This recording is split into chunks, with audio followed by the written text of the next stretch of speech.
Chapitre 3. La rencontre. Le lundi matin, la famille avala le petit déjeuner constitué de pain, de charcuterie, de café noir brûlant et se mit aux occupations quotidiennes. À ce moment-là, la mère se souvint de la demande de l'instituteur. Elle monta l'échelle grinçante qui servait d'escalier et entra dans la chambre d'Alice sans frapper. « Debout, feignante! Les vacances sont terminées, va te laver et file à l'école !» Jamais on n'avait parlé à la fillette de cette manière.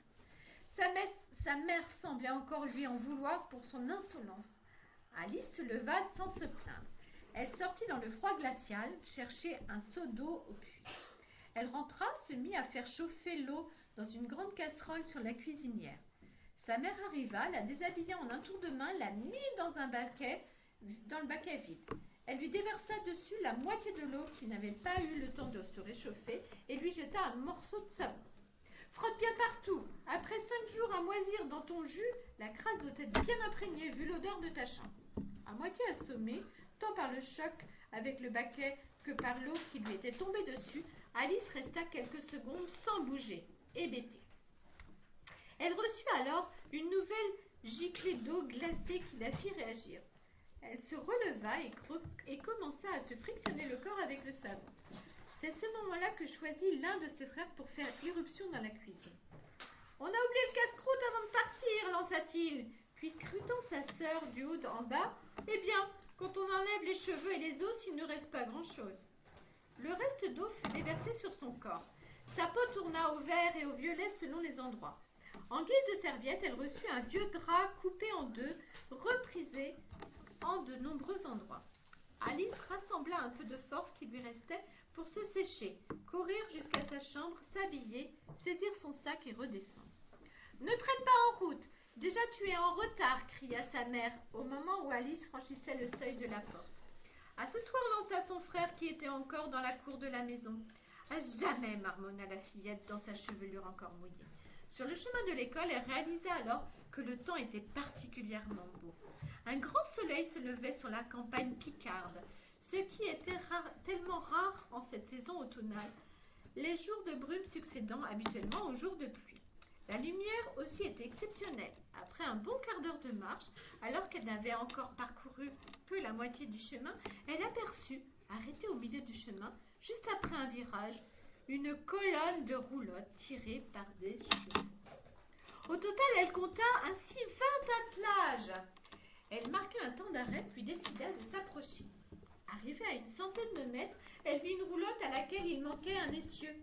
Assis dans le champ, sur des sièges improvisés, des hommes et des femmes et quelques enfants semblaient déjeuner.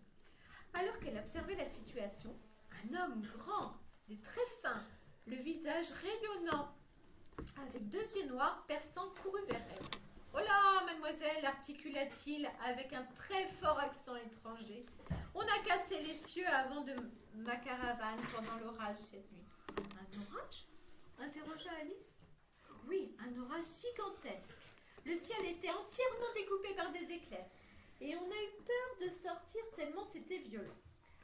Alors, nous nous sommes arrêtés là durant la nuit. D'ailleurs, regardez, la foudre a frappé cet arbre, affirma l'homme en montrant à Alice un vieux chêne fendu en deux.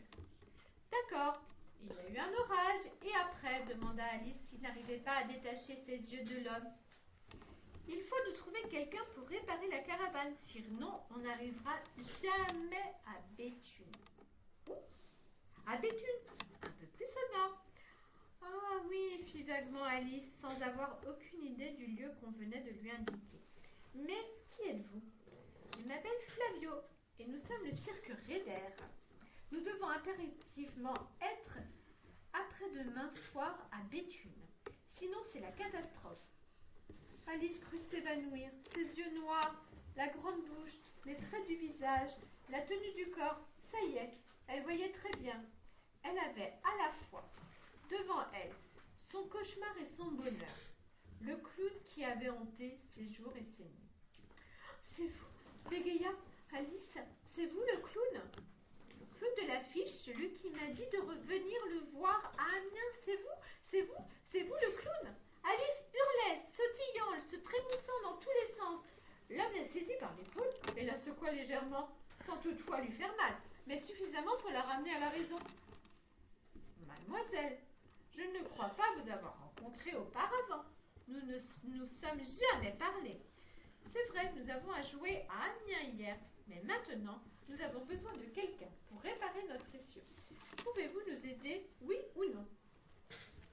Oui, je peux, mais à une seule condition, fit soudain Alice avec un ton plutôt assuré.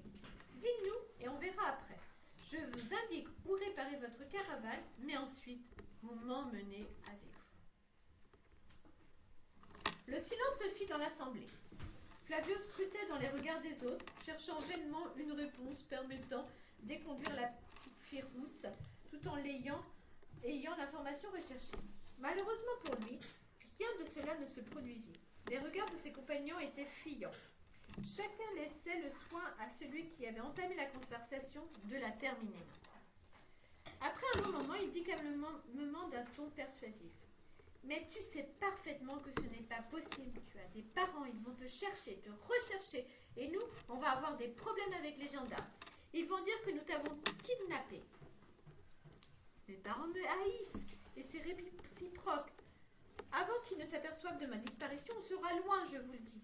Mon père déteste trop les gendarmes pour aller les voir. Je vous jure que je prendrai moins de place qu'une souris. Emmenez-moi, je vous en supplie. Personne ne m'a jamais aimé, personne ne m'a jamais parlé autant que vous aujourd'hui. De nouveau, le silence se fit. Les regards en disaient bien plus longs que les vôtres. Personne ne semblait savoir que faire face à cet être tremblant et pleurant. Soudain, un homme s'avança. Petit, extrêmement musclé, le visage très bronzé, les cheveux ondulés, malgré la gomina, d'immenses cernes entourant ses grands yeux tristes. Il dit « On ne peut pas la laisser là comme ça. La place d'Evita est libre. Je suis sûre qu'on la prenne avec nous. » Mais les gendarmes, les frontières. On doit être en Belgique la semaine prochaine, répondit Flavio d'un air réprobateur. Les gendarmes, ils ont autre chose à faire que de chercher une petite paysanne à la frontière. Tu sais bien qu'ils ne vérifient jamais les passeports pourvu que Junior leur fasse un numéro avec lui. Emmenez-moi, gémit Alice. Il faut voter, conclut Flavio.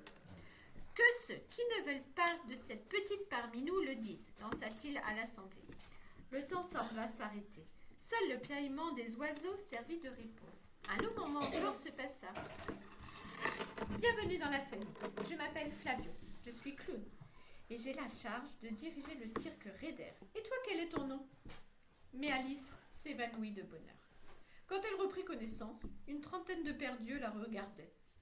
Elle reconnut le clown et s'évanouit de nouveau. Un seau d'eau bien glacé la réveilla.